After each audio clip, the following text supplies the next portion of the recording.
I used to love the taste of meat, and that's a common misconception that I think a lot of meat eaters have, is that people who go vegetarian or vegan did so because they didn't like the taste of meat, and therefore why on earth would they want to replicate it with fake meats? Why not just go back to eating real meat if you liked the taste of it? But the reality is most vegetarians and vegans went this way not because they didn't like the taste, but because there are a number of other compelling reasons to do so. So the big one is obviously the ethics of eating meat.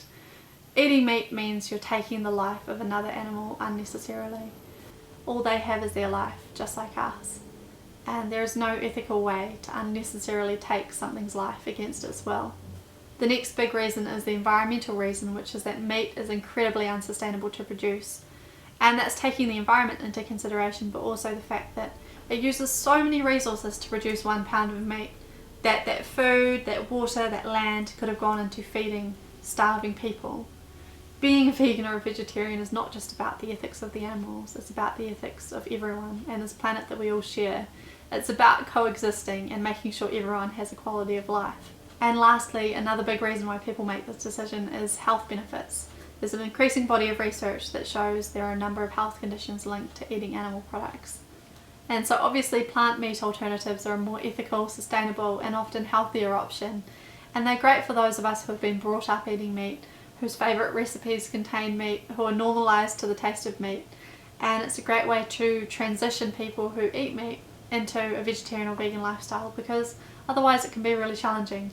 I wanted to inspire you that there are so many great options out there, and they don't really even require you to make plant meats. You can just use plants directly in place of meat as a meatiness in a dish. You can use things like tofu and tempeh. You can marinate and grill steaks to put in burgers. You can marinate and cube it to add as chicken or beef depending on the marinade. You can use mushrooms. Mushrooms are such a great thing. Their texture is awesome. You can make mushroom bacon, portobello mushroom burgers, mushroom pies. Eggplant is an awesome general meatiness. You can once again marinate steaks of it. You can use it in curries and stews. It's just a great general meatiness to add to any recipe. There's jackfruit. Green jackfruit can be used to make pulled pork. You can also use beans, lentils, chickpeas to make things like falafel. Meatiness in curries. I love using lentils in Mexican food in place of mince and shepherd's pie. You've also got nuts. You can make nut meat, meatballs. Any of these things can work really well to make a meal meaty, and they're much healthier alternatives. It really just comes down to the flavourings you add with them, what you marinate them with. You can use things like liquid smoke, barbecue sauce, oregano, rosemary, thyme, soy sauce, things like that work really well. And then in terms of making fake meats with multiple ingredients, I'm going to share 3 recipes. The first one is a seitan recipe, and seitan is definitely the most diversely applicable fake meat. You can make it into pretty much anything, and it's very realistic. It's got a gluten flour base, and into that you add different flavourings, different herbs, spices, vegetables as well, and you can pretty much make anything. I would definitely recommend the Gentle Chef if you're going to Google seitan recipes, because he's wonderful and I will link him below. The seitan recipe that I'm going to make is sausages. Sausages were one of the things that I struggled the most with when I went vegetarian. I used to love having them in bread with some sauce and onions. They're a big part of our culture here in New Zealand. And you can use them for lots of different things. Obviously you can use them for barbecues, which is really handy. You can also use them in deviled sausages. You can cut them thinly to use in sandwiches as luncheon meat. They're really useful. So this sausage recipe uses gluten flour, onion, garlic cloves, oregano, rosemary, paprika, garlic salt, olive oil, some veggie or vegan beef stock, some soy sauce, tomato paste and nutritional yeast. Firstly, I'm taking a big bowl and I'm adding into that 2 cups of gluten flour. I'll link this below, you can get it on iHerb. Into that I'm adding half an onion, finely chopped, 3 garlic cloves, minced or finely chopped, half a teaspoon of dried oregano, half a teaspoon of rosemary, 1 teaspoon of paprika, you could use smoked paprika if you have it, 1 teaspoon of garlic salt and pepper. Then into another bowl I'm mixing together 1/4 cup of olive oil, 1 cup of stock, you could use vegetable stock or vegan beef stock, 2 tablespoons of soy sauce, 3 tablespoons of tomato paste and 1 tablespoon of nutritional yeast, and mixing that together. Then I've got my dry ingredients and my wet ingredients, and I'm slowly pouring my wet mixture into my dry and mixing it in thoroughly. Once it's all mixed in there, you want to knead the mixture together. Knead it for a minute or two and then get the broth ready. For the broth I'm using a big pan, 4 cups of stock, vegetable or vegan beef once again, 1 tablespoon of tomato paste, 1 tablespoon of soy sauce, and optionally some onion or garlic in there as well. With the kneaded doughy mixture, I'm separating out chunks of it and rolling them into sausages. And then I'm getting cheesecloth, cutting some squares of it, rolling my sausages up in the cheesecloth and tying them at the ends with some string, doing this until I've used all my mixture up. And then I want to get my broth simmering on the stove and plop my little sausages in there. You want the sausages to be covered in the broth and allow them to simmer for about 40 minutes. And then you can take them off, unroll them, and you have the finished sausages. You can use them like this, just fry them up, or you can put them in the oven with a bit of glaze on them. There are lots of different ways you can use them. You can obviously freeze them like this if you're not going to use them right away, or otherwise you can store them in the fridge for a few days.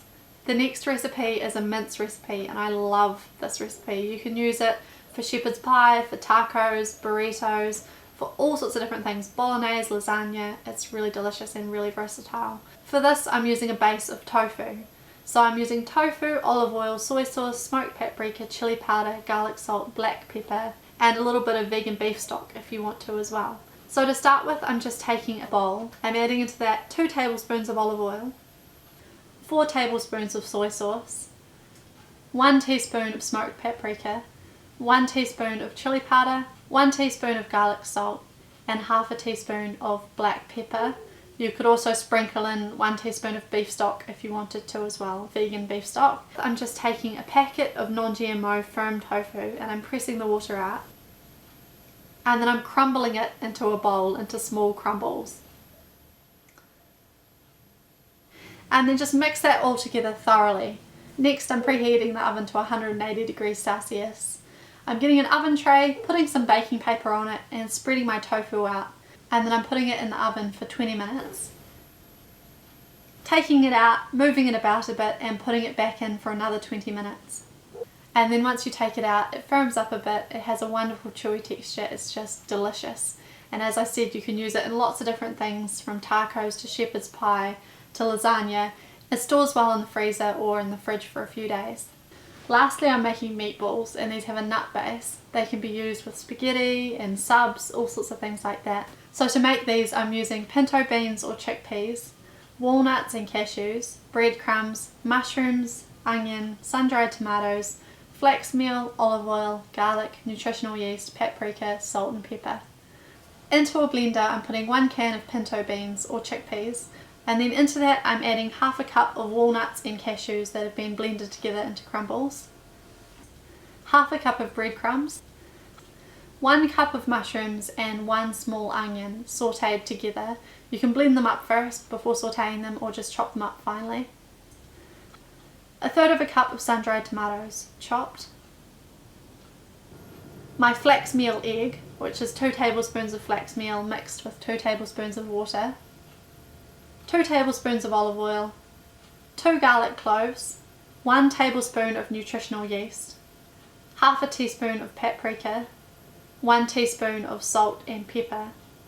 And then I'm blending this up or mixing this all up together.